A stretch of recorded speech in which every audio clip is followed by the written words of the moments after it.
Mr. Bier. Chairman Cornyn, Ranking Member Padilla, and distinguished members of the subcommittee, thank you for the opportunity to testify. For nearly half a century, the Cato Institute's research has shown that people of any ancestry, background, or birthplace can be assets in a free society.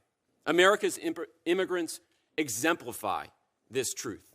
Despite often leaving terrible conditions abroad, immigrants work, start businesses, and invent at higher rates than the U.S.-born population.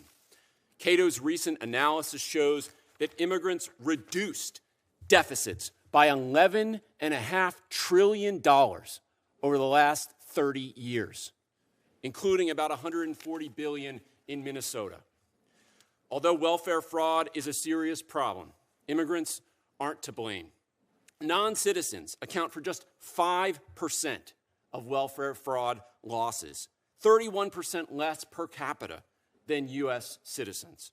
Rather than targeting entire ethnic groups, Congress should end the broken welfare systems, namely the oversight-free aid to states that led to all the fraud in Minnesota.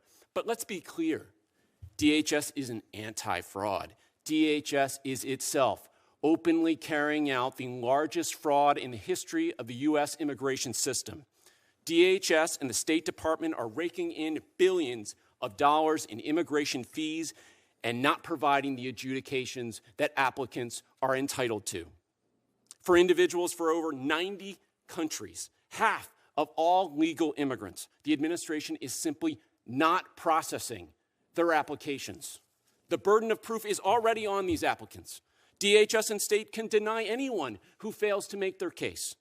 Instead, this administration is pocketing thousands of dollars from hardworking Americans and their relatives, including spouses and minor children of U.S. citizens, and then not even looking at their applications.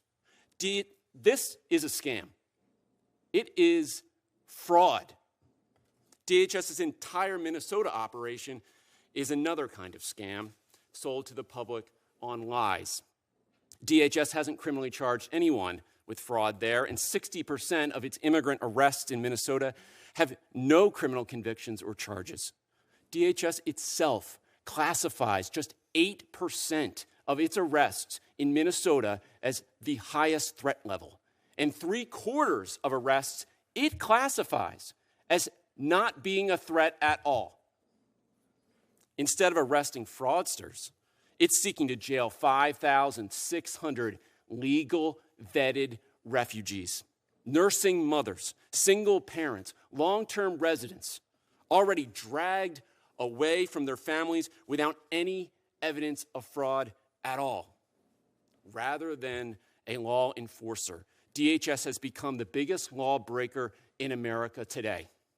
In less than a year, DHS has attacked the First, the Second, the Fourth, Fifth, Sixth, Eighth, 10th, 14th Amendments to the U.S. Constitution, the writ of habeas corpus, the independent judiciary, and much more.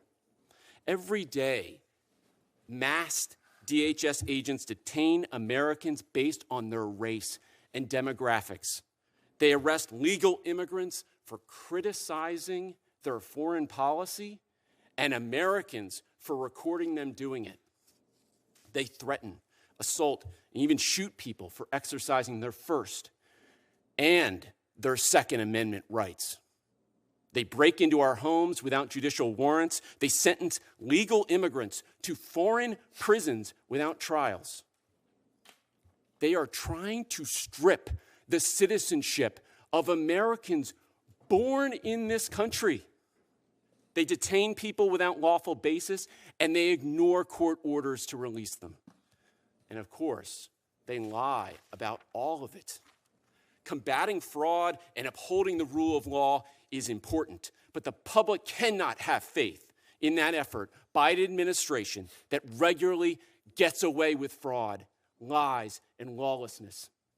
Even the FBI supervisor and the 14 U.S. attorneys in Minnesota who were responsible for leading the welfare fraud effort there lost faith. They quit because of DHS's operation there.